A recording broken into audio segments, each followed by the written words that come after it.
নির্বাচন না হওয়া নিয়ে শঙ্কার কোনো কারণ নেই, ফেব্রুয়ারিতে ভোট আয়োজনে সরকার বদ্ধপরিকর বলেছেন আইন উপদেষ্টা।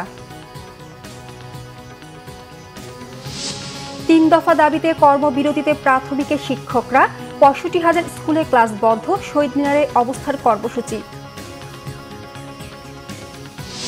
পেঁয়াজের ঝাঁজে দিশেহারা ক্রেতা, সপ্তাহ ব্যবধানে দাম বেড়েছে দ্বিগুণ, সিন্ডিকেটকে দুষছেন ভোক্তারা, অভিযোগ অস্বীকার আড়তদারদের।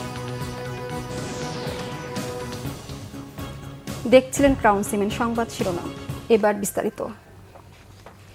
আইন উপদেষ্টা ডক্টর আসিফ নজরুল বলেছেন, নির্বাচন না হওয়া নিয়ে কোনো শঙ্কা নেই, ফেব্রুয়ারির প্রথমার্ধে জাতীয় সংসদ নির্বাচনে সরকার বদ্ধপরিকর।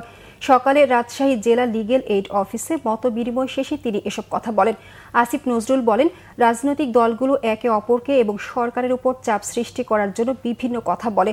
নির্বাচনের জন্য দেশের মানুষ অধীর আগ্রহে অপেক্ষা করছে। ১৭ বছর ধরে নির্বাচন না হয় মানুষের নির্বাচনের অভ্যাস চলে গেছে।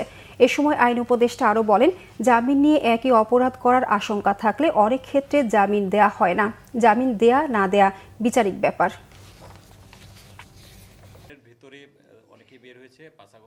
বাংলাদেশের সাধারণ মানুষ অধীর আগ্রহে নির্বাচনের জন্য অপেক্ষা করছে, কারণ আপনারা দেখেন যে নির্বাচন অনেক দেরি আছে। অলরেডি আমি যেখানে যাই দেখছি, পোস্টার দেখতে পাচ্ছি, মানুষের মধ্যে অত্যন্ত একটা উৎসাহ উদ্দীপনার সৃষ্টি হয়েছে। তো নির্বাচন নিয়ে আশঙ্কার কোনো কারণ দেখি না। আমি মনে করি রাজনৈতিক দলগুলো একে অপরের উপর চাপ সৃষ্টি করার জন্য বা আমাদের উপর চাপ সৃষ্টি করার জন্য কিছু কিছু কথা বলেন, আবার কিছু কিছু কথা হয়তো জেনুইনলি বলেন। তো সব কিছু শুনে হয়তো মনে হয় যে নির্বাচন নিয়ে একটা অনিশ্চয়তা বা আশঙ্কা রয়েছে। আমি আপনাদেরকে দৃঢ় কণ্ঠে বলতে চাই, আমরা সরকারের পক্ষ থেকে ফেব্রুয়ারির প্রথমার্ধে জাতীয় সংসদ নির্বাচন আয়োজন করার ব্যাপারে বদ্ধপরিকর। সারা দেশের সব প্রাথমিক বিদ্যালয়ে আজ থেকে একযোগে অনির্দিষ্টকালের জন্য পূর্ণ দিবস কর্মবিরতি পালন করা হচ্ছে। শনিবার রাত ১২টার দিকে কেন্দ্রীয় শহীদ মিনারে এই কর্মসূচি পালন করেন। ১০ম গ্রেডে বেতনসহ ৩ দফা দাবি আদায়। এরই মধ্যে কেন্দ্রীয় শহীদ মিনারে অবস্থান কর্মসূচি পালন করছেন আন্দোলনরত শিক্ষকরা। দাবি পূরণ না হওয়া পর্যন্ত শহীদ মিনার ছাড়বেন না বলে ঘোষণা দিয়েছেন। এর আগে গতকাল শহীদ মিনার থেকে শাহবাগ অভিমুখে যাত্রা করলে পুলিশ তাদের বাধা দেয়। এ সময় লাঠিচার্জ, জলকামান ব্যবহার, সাউন্ড গ্রেনেড ও টিয়ারশেল নিক্ষেপ করে পুলিশ। আহত হন অর্ধশতাধিক শিক্ষক ও পুলিশ। দর্শক, এই মুহূর্তে কেন্দ্রীয় শহীদ মিনারে আছেন আমাদের সহকর্মী মামুন আবদুল্লাহ, সরাসরি যুক্ত হচ্ছি তার সাথে। মামুন, শিক্ষকদের কর্মসূচির বিষয়ে বিস্তারিত আমাদেরকে জানাবেন। রেখা, আপনি জানেন যে সহকারী শিক্ষকদের যে ৩ দফা দাবি, সেই দাবি আদায়ে গতকালকে থেকেই তাদের যে বিক্ষোভ, তাদের যে অনশন, তাদের যে অবস্থান কর্মসূচি, সেটি এই শহীদ মিনারে চলছে এবং আজকে সকাল থেকে, অর্থাৎ তাদের যে দাবি সেটি আরও বেশি চাঙ্গা হয়েছে। সারা দেশ থেকে তারা বলেছে যে শিক্ষকদেরকে জড়ো করবেন। আপনি জানেন যে প্রায় ৫৬৭টি প্রাথমিক শিক্ষা প্রতিষ্ঠান, ৩ শিক্ষক আছেন, তারা এই দাবির সাথে একাত্মতা প্রকাশ করেছেন। তাদের যে ৩ দফা দাবি, সেই দাবি হচ্ছে তাদের যে ১২তম গ্রেড আছে, সেই গ্রেডে তাদেরকে যে বেতন দেওয়া হয় সেটি তারা ১০ম গ্রেডে দাবি করেছেন। এবং একই সাথে আপনাকে বলে রাখি যে এর আগে ২৪শে এপ্রিল সরকারের কাছে যে ১১তম গ্রেডের যারা প্রধান শিক্ষক ছিল, তাদের যে দাবি ছিল, সেই দাবিটি আসলে ১০ম গ্রেডে দেওয়া হয়েছে।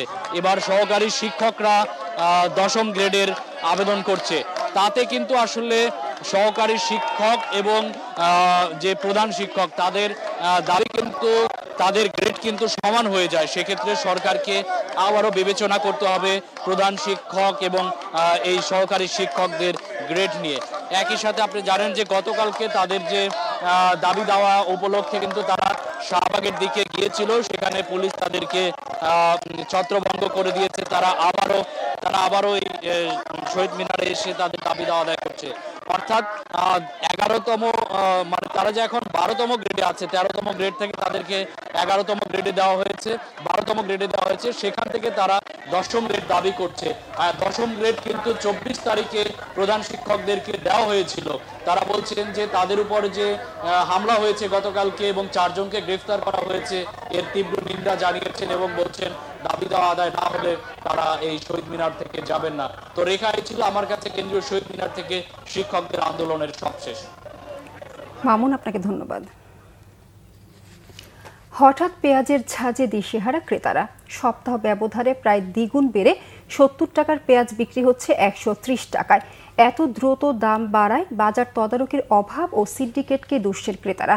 তবে আড়তদাররা অভিযোগ অস্বীকার করে বলছেন, মৌসুম শেষে সরবরাহ ঘাটতি দাম বাড়ার বড় কারণ।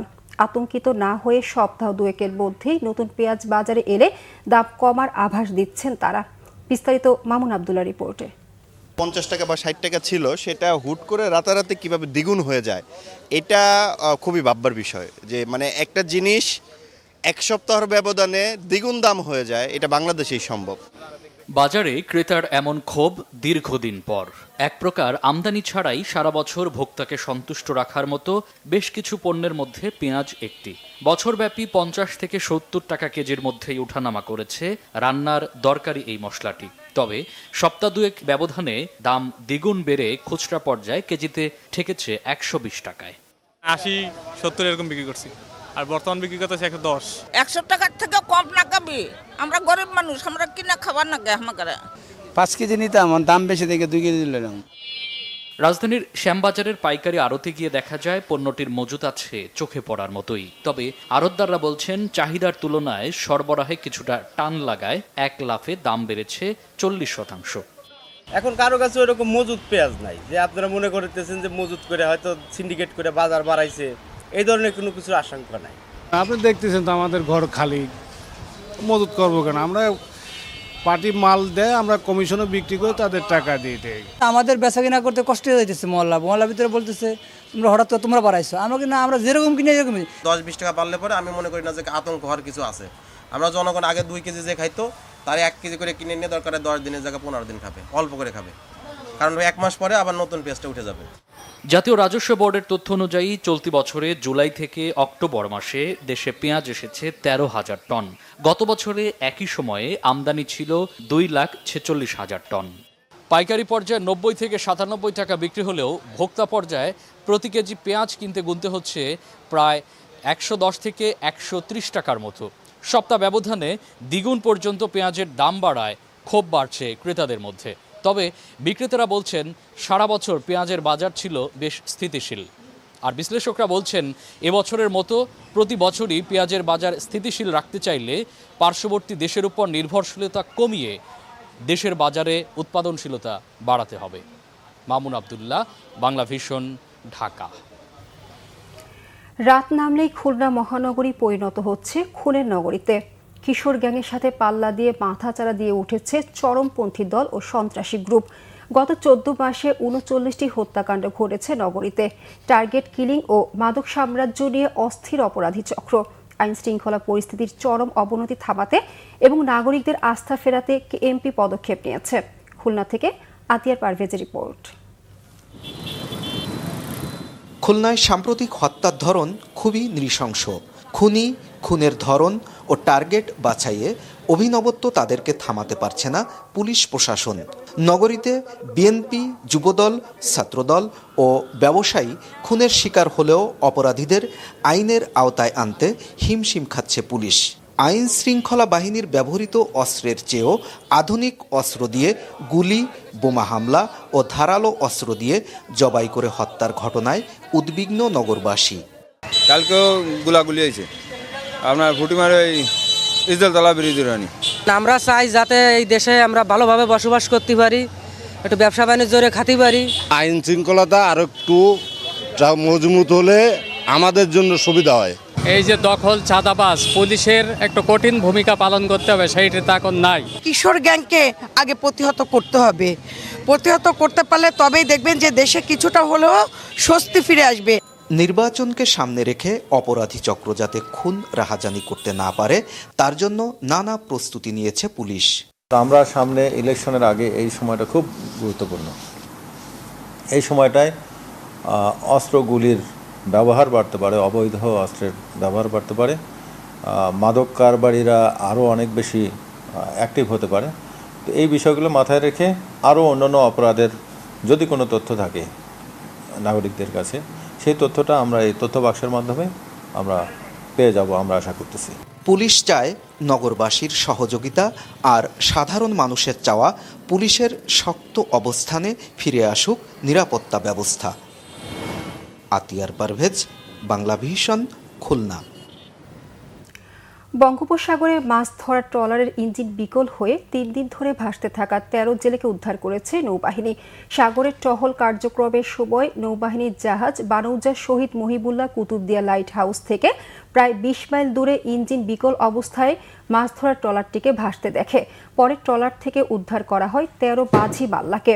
প্রাথমিক চিকিৎসা শেষে তাদের হস্তান্তর করা হয় পরিবার ও মালিকপক্ষের কাছে। মাঝিরা জানান, গত 6 নভেম্বর থেকে ট্রলারের ইঞ্জিন বিকল হয়ে মাঝ সমুদ্রে ভাসতেছিলেন তারা। এই ছিল এখনকার মতো। পরের সংবাদ দুপুর 2টায়। এর আগে একটা রয়েছে নিউজ টপ 10 দেখার আমন্ত্রণ রইল। এছাড়া বাংলা ভিশন সংবাদ ও সংবাদ সংশ্লিষ্ট অনুষ্ঠান দেখতে ভিজিট করুন www.bbnews24.com ও facebook.com/banglavishnnews এবং সাবস্ক্রাইব করুন youtube.com/banglavishnnews। ধন্যবাদ সবাইকে।